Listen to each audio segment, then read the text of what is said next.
네, 월요일 뉴 정치본색 시작하겠습니다. 저는 최경영 기자고요. 이번 주도 저와 함께 촌철살인 농객들, 함께할 촌철살인 농객들 소개하겠습니다. 송혜원 전 MBC 기자, 김연아 시사평론가, 조수진 변호사 나오셨습니다. 안녕하세요. 안녕하세요. 예, 그리고 본격적인 토크에 앞서서 짧게 제품 소개 하나 하겠습니다. 오늘부터 광고가 들어왔습니다. 예, 축하할 일이죠. 건강한 유기농 두유, 바리의 꿈. 맛있고 가격도 저렴한 일석이조 제품입니다. 유기농입니다. 농약이나 화학비료 사용 없이 예, 그렇게 만들었고요. 러시아 연해주에서 재배한 유기농 콩으로 제품을 만들었다고 하네요. 건강한 유기농 두유 바리의 꿈. 스픽스 스토어에 있습니다. 예, 저렴한 가격과 무료 배송 혜택 드리고 있고요. 좋은 기회에 만나보시면 좋겠습니다. 예, 제가 사실 오늘 아침에 선식을 미숫가루를 먹고 왔어요. 그래서 상당히 좀 배가 부른 상황이어서 예. 근데 이제 저는 락토프리 우유만 먹거든요. 그래서 락토프리 우유 아니면 이제 두유만 먹는 우유를 잘 소화를 못 하겠더라고요. 그래서 두유를 많이 먹는 편인데 맛이 좋고요. 오늘 보니까 바리의 꿈 협동조합은 러시아 연해주 고려인 동포와 후손들의 자활 정책을 지원하는 협동조합입니다. 예, 협동조합이에요. 고려인 동포 아주 좋은 일이네요. 네. 연해주 고려인 농장 유기농 콩을 그 연해주 콩 제가 그 잘 가는 여의도에 콩국수집이 있는데 그 유명한 그 콩국수의 비결은 콩에 있습니다. 근데 왜 그 콩국수집이 맛있냐? 강원도 고랭지에 콩을 입도 선매를 해요. 그래서 쌓아놓습니다. 콩이 좋구나. 콩이 굉장히 좋아.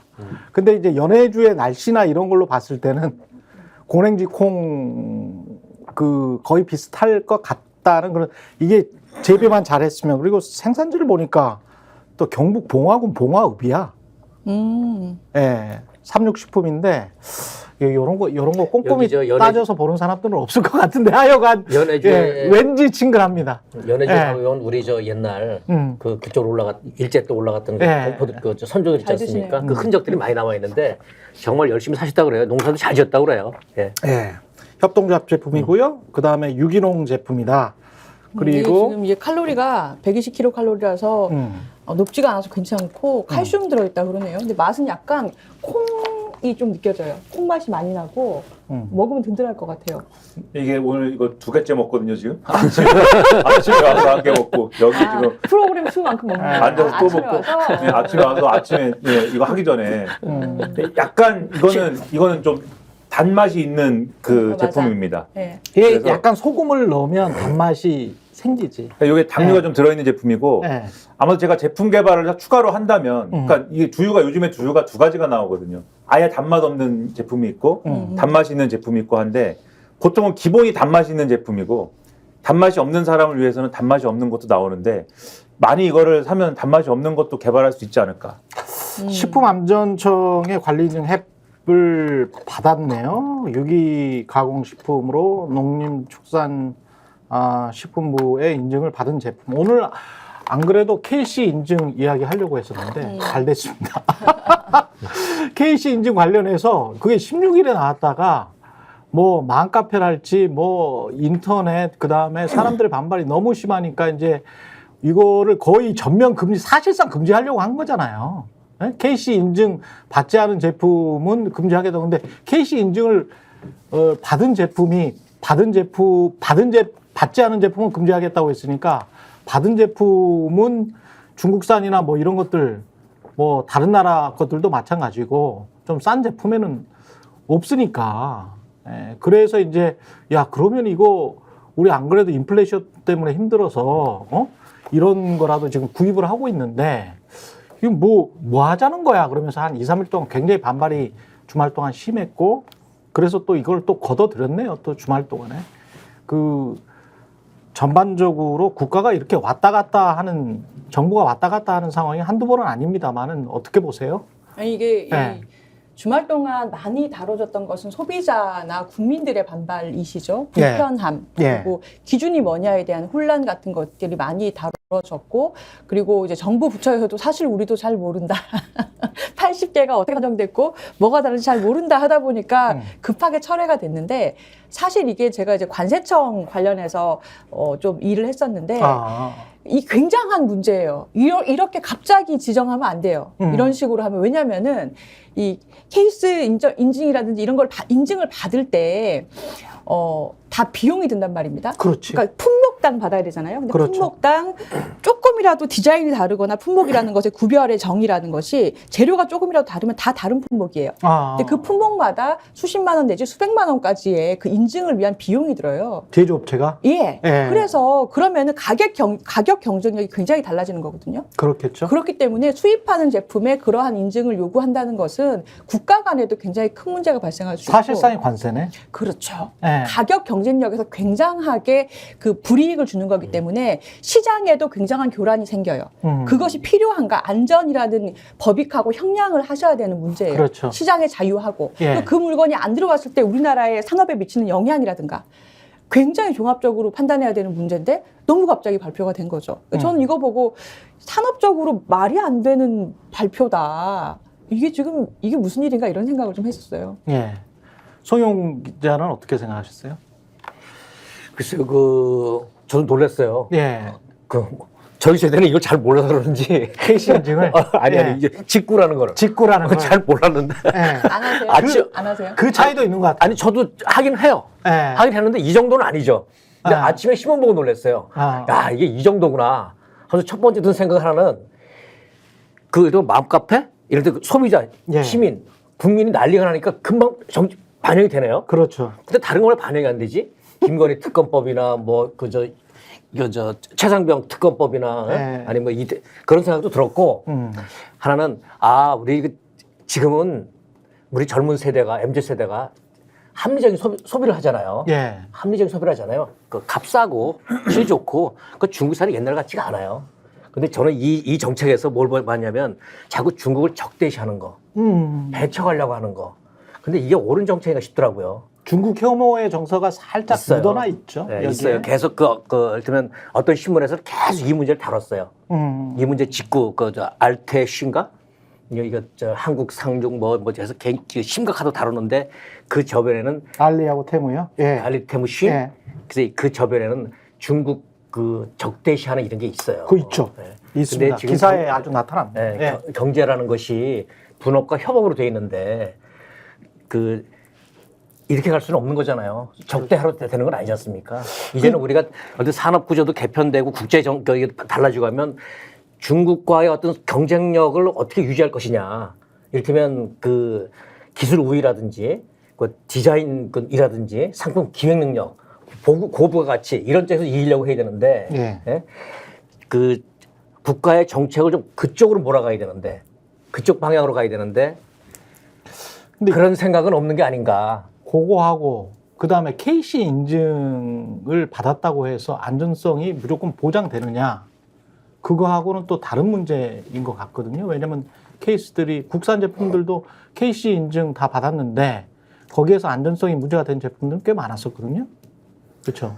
그렇죠. 과거에 예를 들면 우리가 국내에서 안전성이라든가 이런 것들 갤럭시 같은 경우는 그랬었던 적이 있고. 그렇죠. 문제가 있었던 사례가 없느냐. 가령 가습기 살균제 같은 거 다 혹시 더 말할 필요가 없는 거지 않습니까? 그래서 사실 이 정책이 어떤 목표를 가지고 뭘 의도한 정책이냐가 사실은 의문이 되는 거예요. 그러니까 처음에 지금 말씀하신 대로 이 명분은 알리익스프레스라든가 테무라든가 이런 걸 통해서 직구를 한 제품들 중에 아동이 사용하는 예를 들면 일부 제품이나 이런 데서 유해한 물질이 검출이 됐다. 이게 논란이 되고 이게 시끄러워지니까 이걸 해결해야 되겠다.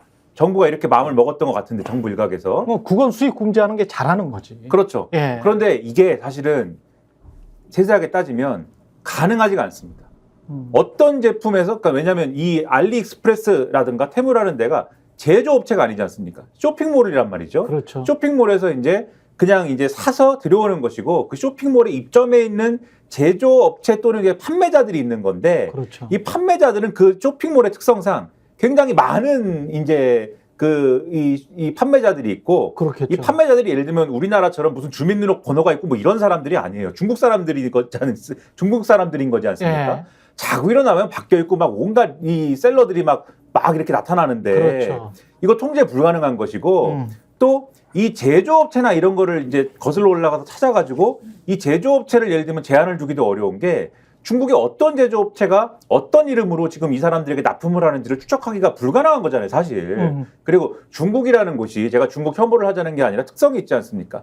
가령 뭐 선전이라든가 이런 데 가면 정확하게 어떤 업체가 어떤 제품을 만들고 있다 뭐 이런 것도 있지만 그 어떤 업체가 뭐 어떤 제품을 만들고 있는지가 불분명한 어떤 그런 시스템으로 이 제조하고 있는 경우도 많거든요. 똑같은 제품인데 뭐 이 상표만 다른 경우들도 있고 그 사실은 이게 걸러내는 게 거의 불가능에 가까운 시스템이에요, 사실은. 사전에는. 그렇죠. 사전에는. 그래서 사후에 이제 이게 들어온 다음에 검사를 해서 유해한 경우에 요거는 안 된다, 요거는 안 된다 찍어서 이렇게 해야 되는데 그거는 해야 돼요. 그렇죠. 예, 그건 해야 지금은 그걸 하고 있습니다. 예. 하고 있는데 요렇게 하지만 역부족인 거예요, 지금 상황이. 그러니까 정부가 생각할 때는 정부에서 지금 오늘 보도를 보면 내부에서 논의를 했는데 정부가 논의를 하면서 야 그냥 이거는 다 막아야 되는 거 아니냐 그러면 다 막아야 되는 거 아니냐. 그건 너무 편의주의적이지. 그렇죠. 그런 예. 거죠. 다 막아야 되는 거 아니냐라고 할 때 정부 내에서 그 막으면 큰일 납니다가 있었대요. 예. 막으면 감당도 안 되고 큰일 납니다가 있었는데 막아야 된다가 이겼다는 거예요. 그래서 막기로 했는데 문제는 그렇게 되면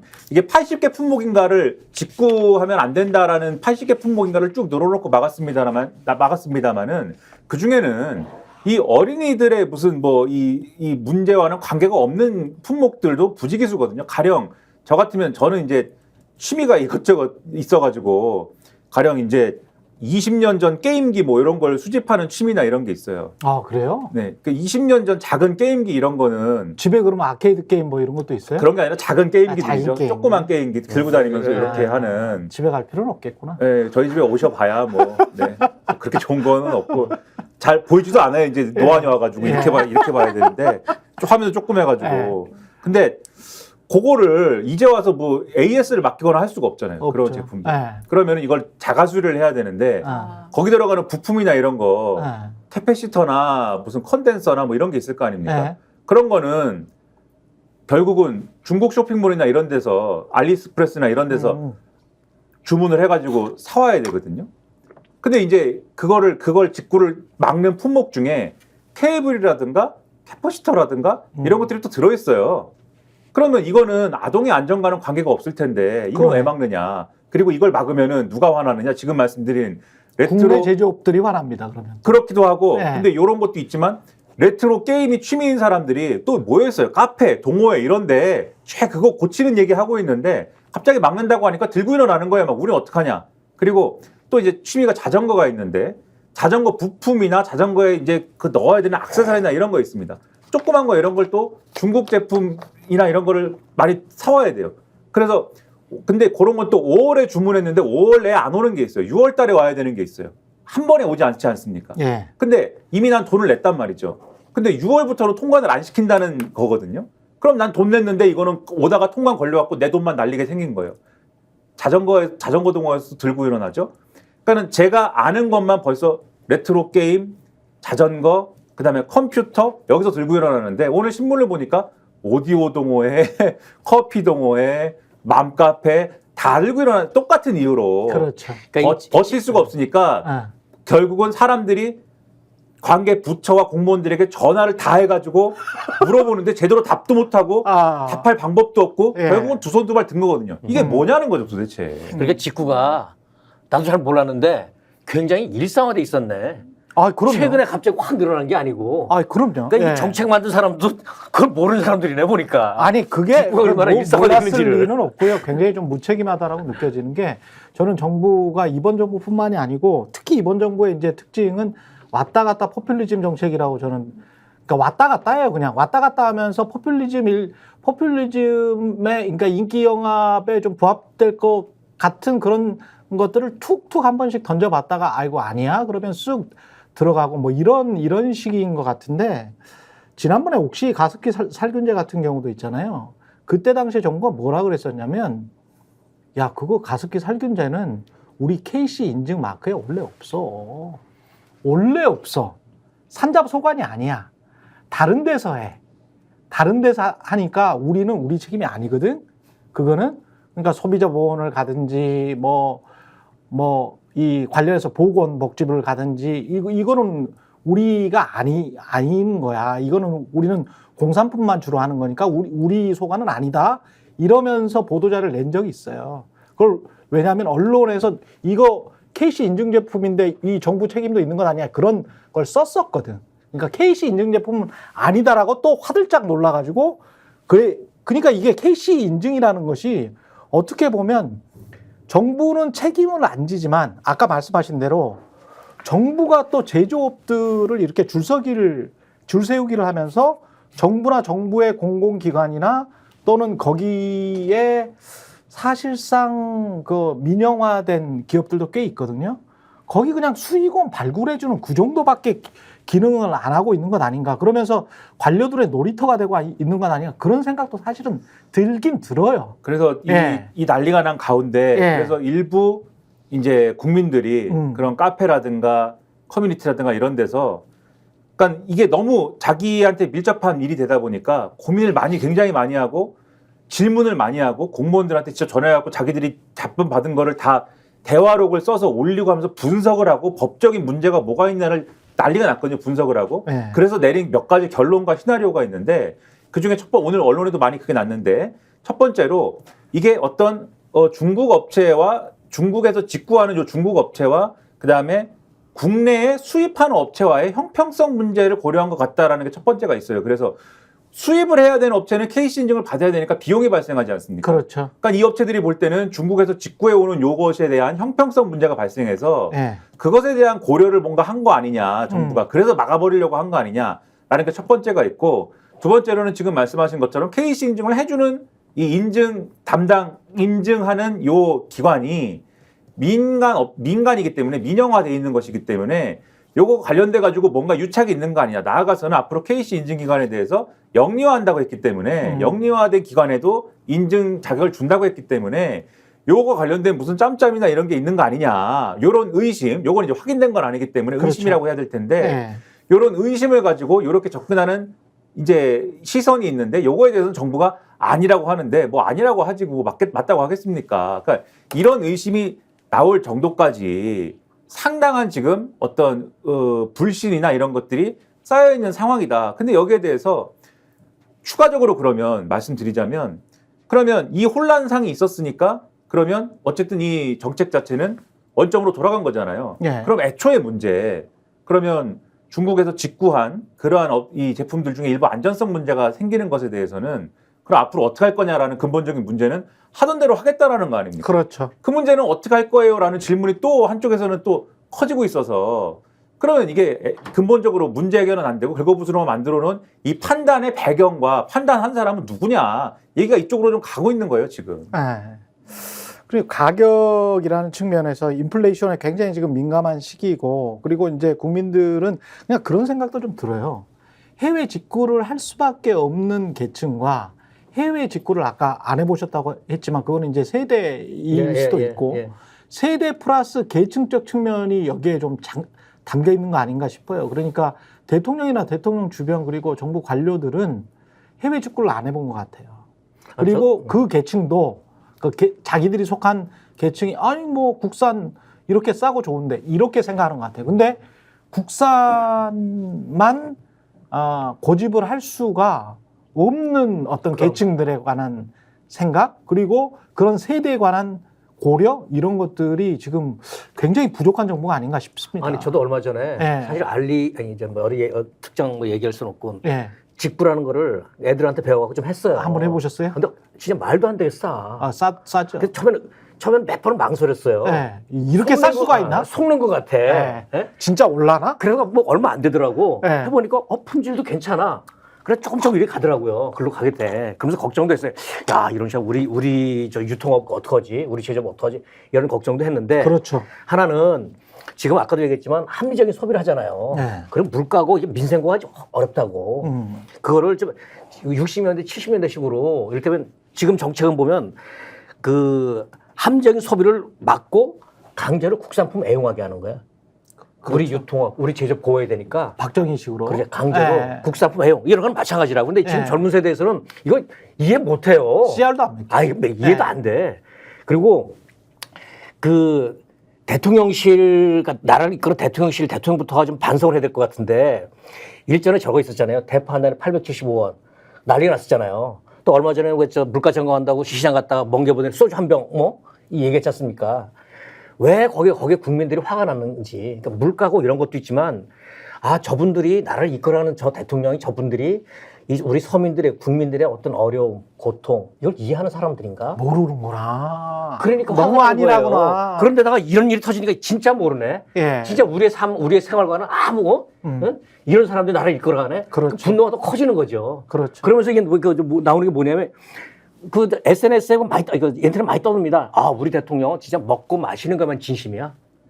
이게 조롱이에요. 이런 조롱이 없어요. 근데 네? 제가 왔다 갔다라고 생각하는 가장 핵심적인 이유가 대통령 후보 때는 이분이 정반대 말을 했거든. 뭐라고 했나요? 그런 게 많아요. 매일경제신문의 인터뷰, 그러니까 후보 때 가장 장문에 가장 오랫동안 한 인터뷰일 겁니다. 한두 시간 했었던 인터뷰인데 그걸 제가 꼼꼼히 쭉 전문을 다 읽었었는데 거기에 부정식품, 불량식품 논란이 나옵니다. 예. 그러면서 조금 몇 전이라는 표현을 쓰는데, 그러니까 이분이 옛날 분이세요. 그러니까 60년대, 50년대에 썼던 그 몇 전 좀 떨어뜨려서 그래서 그거를 찾는 사람들이 있으면 그거 그냥 팔면 되는 거지. 그거 가지고 그거 부정식품, 불량식품 단속한다고 전반적으로 이렇게 확 올려버리면 밑에 있는 계층들은 못 먹고 살란 말이냐, 그런 식으로 이야기를 해요. 그러니까 지금과는 완전히 정반대 스탠스를 이야기를 하는 거거든요. 안전에 대한 국민의 어떤 건강, 전혀 없습니다. 안전, 보건에 대해서는 반대 얘기를 했다. 예, 반대 이야기를 했습니다. 아니, 그러니까 왔다 갔다 포퓰리즘이 맞는 거예요. 이분은 이런 얘기 했었잖아요. 가난한 사람은 부정식품이라도 먹을 수 있어야 그렇지요. 그럴 수 있는 자유가 있어야 자유가 있어야 권리. 된다. 예? 그게 그거라도 돈 없으니까 그거라도 먹고 살아야 되지 않겠냐. 그렇죠. 없는 사람은 그런 식으로 이해했잖아요. 그 매일경제신문의 인터뷰에서 밀턴 프리드만이 나온 것이고 거기에서 그 가장 유명했던 게 부정식품, 불량식품 논란이었거든요. 근데 그때랑 비교를 해보면 지금 2년 후에 이거 사람들이 좀 반중 정서도 있고 그리고 국내 경쟁력이나 뭐 이런 것들을 생각했을 때 중국 거를 전면적으로 차단하면 이게 내 인기가 좀 올라가지 않을까라는 그런 얄팍한 생각으로. 그런데 이제 미국이 중국을 대하는 태도랑 이게 어떻게 다르냐면 미국은 명분을 만들어 놓잖아요. 니들 하는 게 우리 국가 안보에 위협이 돼.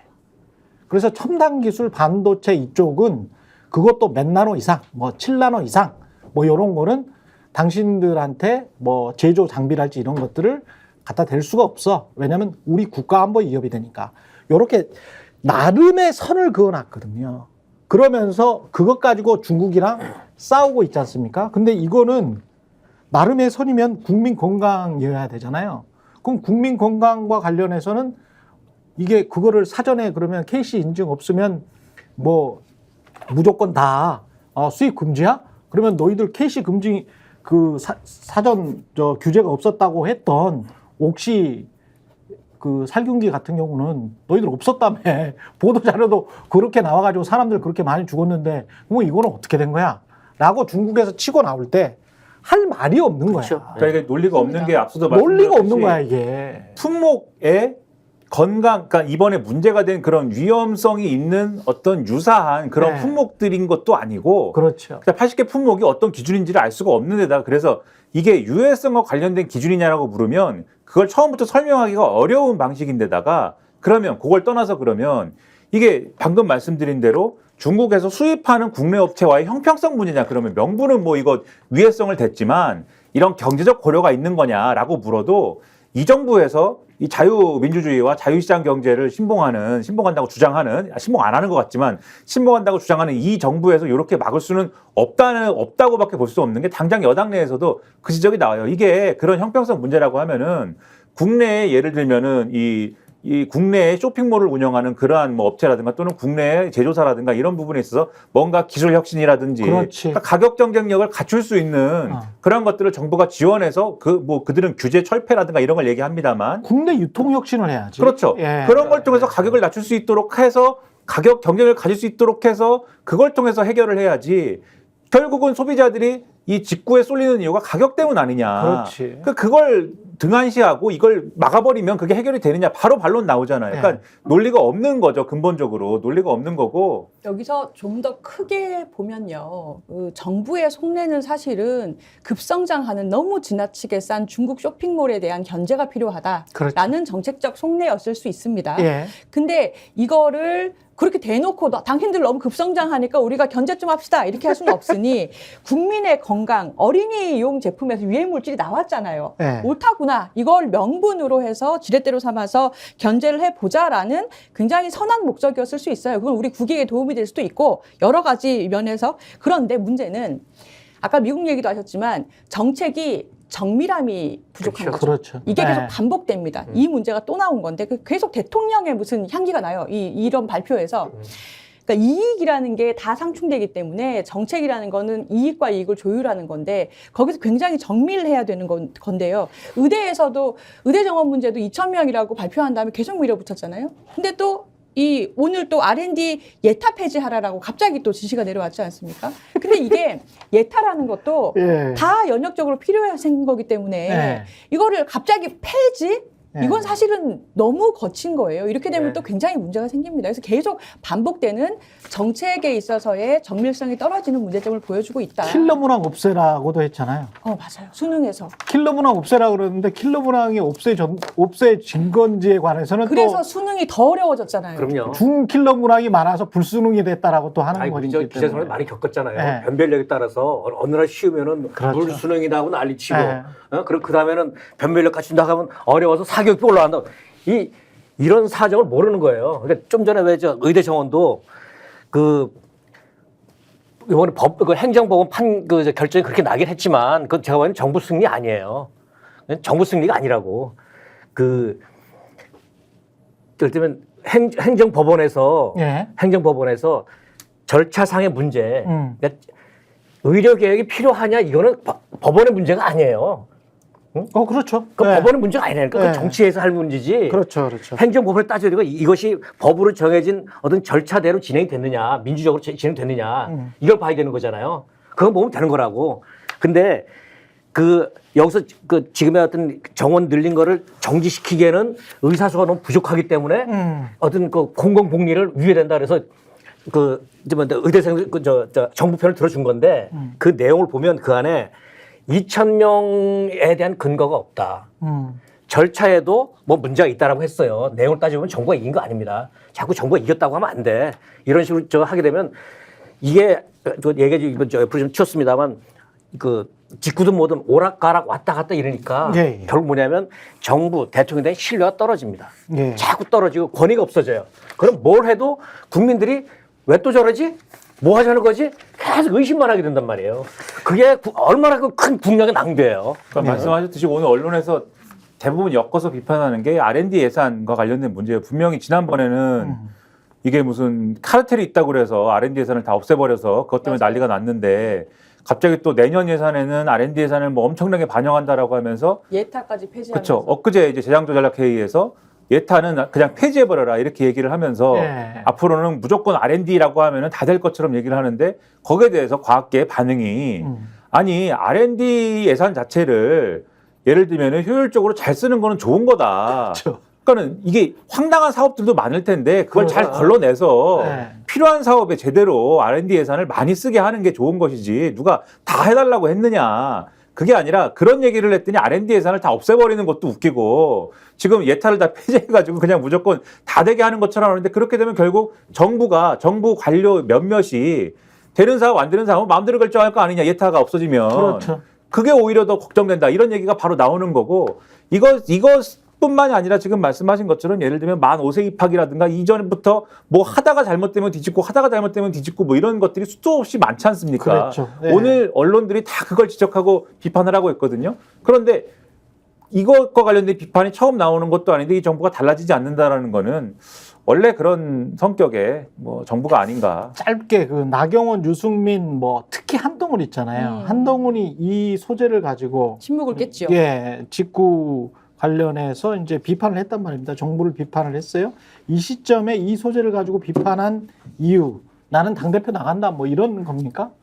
그렇게 봐야죠. 그렇게 봐야죠. 예. 그렇게 봐야죠. 그리고 이제 서서히 어떤 일각을 드러내서 비판의 칼날을 어디까지 세울지는 모르겠습니다만은 하여간 이 소재는 국민 전반적으로 영향을 미치는 민생 소재이기 때문에 비판이 대통령한테 직접 가는 건 아니니까 그건 못하고. 예, 조금 좀 여유 괜찮았겠죠, 본인이 생각할 때는. 그러니까 오늘 시각들을 드러난 시각들을 보면 예. 지금 말씀하신 대로 김건희 여사 문제라든가 그다음에 최상병 특검 문제라든가 예. 이런 거에 대해서는 말 안 하잖아요.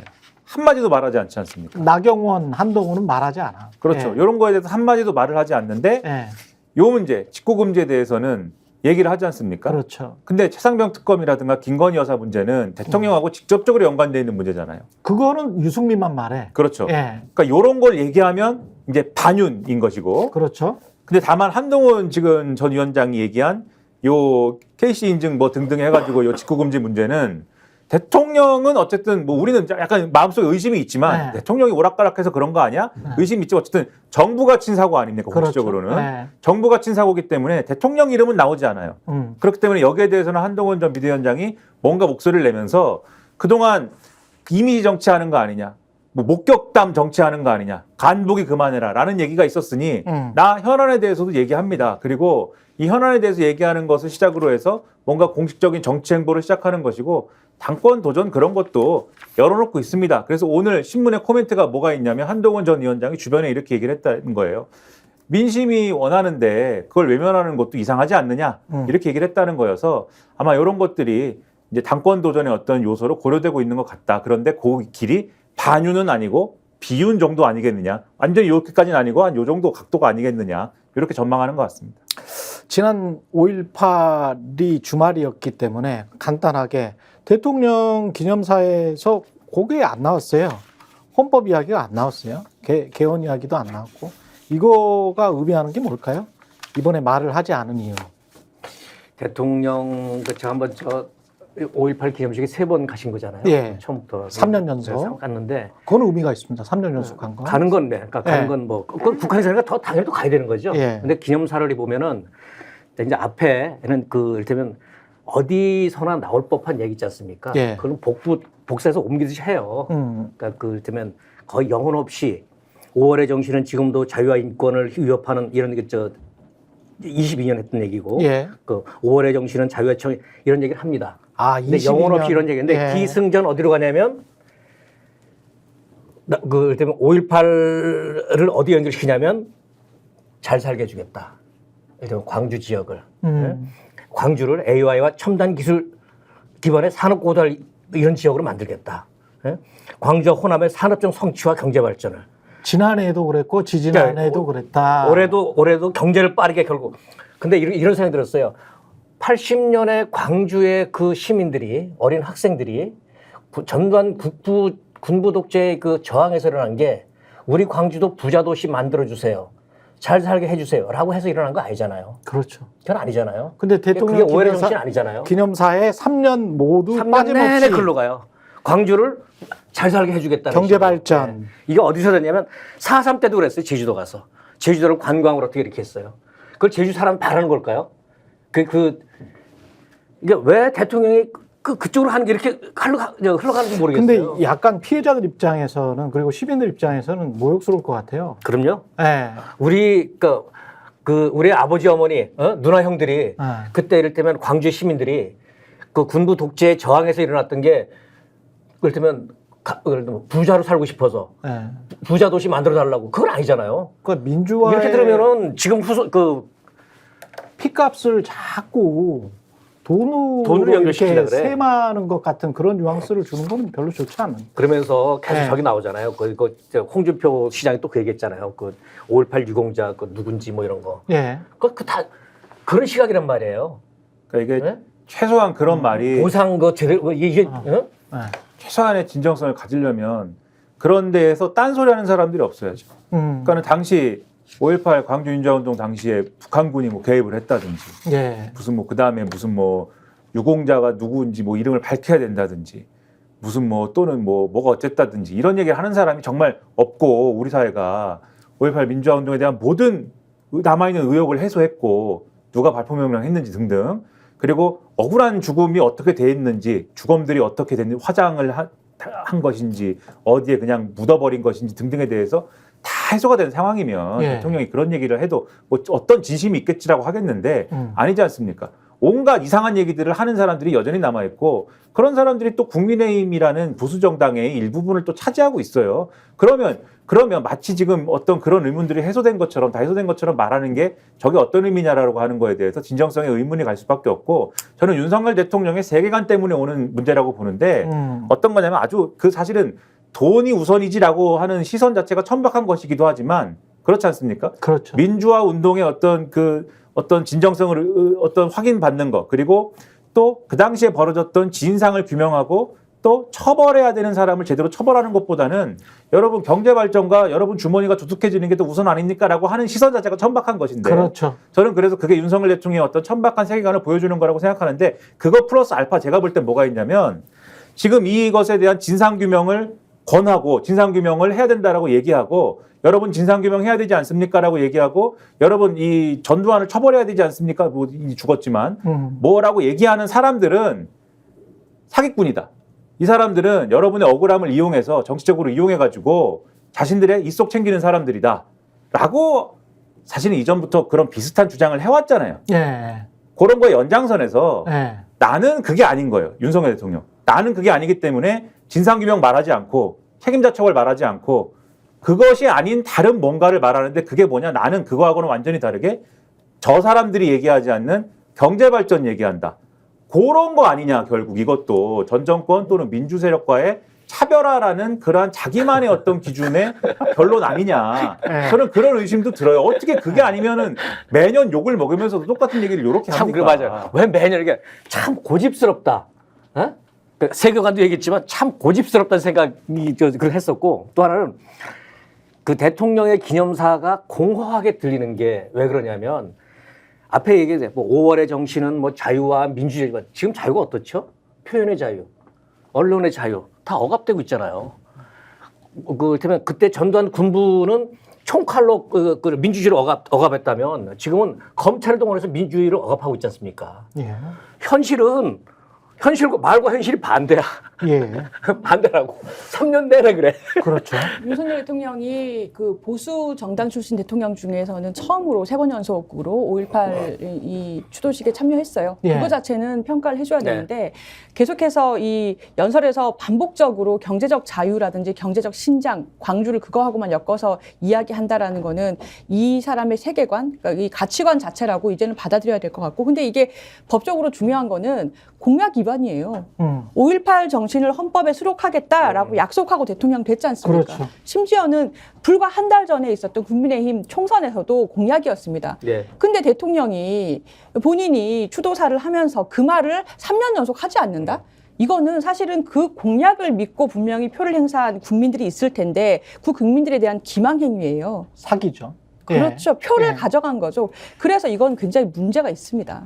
마지막으로 그 문제, 그 개헌 논의가 혹시 또 개헌 1, 저는 개헌 2 이렇게 이제 구분을 하는데, 그 일부 5.18 민주화 운동을 헌법에 넣는 것을 개헌 1이라고 한다면, 사실은 정치권에서 지금 의도하고 있는 개헌 1은 개헌 1과 더불어서 대통령 중임제랄지 좀 더 지배구조 6공화국을 끝내고 7공화국 쪽으로 가는 것들, 그런 것들에 관한 개헌을 속으로 이제 생각을 많이 하고 있잖아요. 여권이든 야권이든.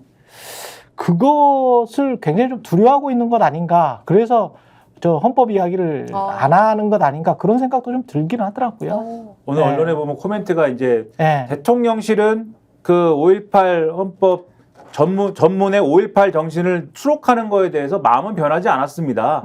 뭐 결국 해석해 보면은 시기와 뭐 계기의 문제다라고 얘기하는 거겠죠. 그렇죠. 근데 여당에서는 무슨 얘기를 하냐면 황우여 비대위원장이 이런 사람들이 네. 그러니까 지금 야당에서 얘기하는 지금 말씀하신 개헌 1이라고 한다면 개헌 2. 예, 그거는 개헌 2. 예. 그러니까 이 헌법 전문. 헌법 네. 전문 그거는 네. 개헌 1. 그것에 대해서 원포인트 개헌을 요구하고 있는 건데 결국은 그 전문만 개정하는 원포인트 개헌은 사실 너무 너무 이제 보잘것없지 않느냐. 소모적이다. 모든 것을 하는 김에. 포괄적으로 다 해야 한다. 이렇게 답을 하고 있거든요. 그게 개헌 2입니다. 그렇죠. 근데 개헌 2를 하자고 얘기하는 것 같지만 속내를 얘기를 하면 언론에 보도된 바는 이게 어차피 1을 얘기해도 실제로 야권에서 문을 여는 건 2를 문을 여는 것이기 때문에 그렇지. 우리로서는 포괄적이라고 얘기를 하면서 이 개헌의 의제를 넓혀가면서 시간을 끄는 것이다라는 취지의 무슨 얘기를 하고 있는 것 같아요. 다시 말씀드리자면은 이게 개헌을 하자고 할 때는 지금 국민의힘도 역대 모든 국회에서 개헌을 하지 말자고 한 적은 없습니다. 그렇죠. 늘 개헌은 정당성이 있고 개헌은 해야지라고 얘기하지만 구체적인 논의에 들어갔을 때, 각 쟁점에 들어갔을 때 침대 축구를 하면서 각자가 이 안 되게 만들어 온 거거든요. 그렇죠. 그런 전략으로 가는 과정에 지금 이 5.18 정신의 헌법 전문 수록이 껴있는 거다. 그래서 이게 진도가 안 나가는 거다. 맞습니다. 대통령도 그걸 알고 있다. 맞습니다. 이렇게 말씀드리겠습니다. 한 가지만 좀 보태자면 그래도 대통령이 그 3번 연속 5.18 기념식 갔다는 건 평가를 하잖아요. 그래도 그 의미마저 지키려면, 보십시오. 지금 진실과 화해의 위원장이 누구냐면 김광동이라는 사람이에요. 검색해보세요. 어떤 사람인지. 그리고 지난 총선에서 대구의 도태우, 공천했다 결국 안 됐지만 했습니다. 이런 행동을 하면서 5월 정신을 말할 수가 없는 거예요. 그것부터 좀 하지 마세요. 그리고요. 이 얘기를 이 얘기 좀 한번 합시다. 이게. 우리 이 나라의 어떤 공기 중에 말입니다. 어떤 지역 또는 무엇에 대한 우리 국민을 분열시키는 편견이 있습니다. 편견과 차별의 이게 공기 중에 흐르고 있어요. 무겁게 흐르고 있습니다. 이러니까 김광동 같은 사람이 진실과 화해의 장옥이 그 자리가 있는 거고요. 김광동. 5.18 망언을 외쳤었죠. 5.18 망언한 사람이에요. 그런 사람이 그 자리에 가 있다고요. 이 사람부터 자르십시오.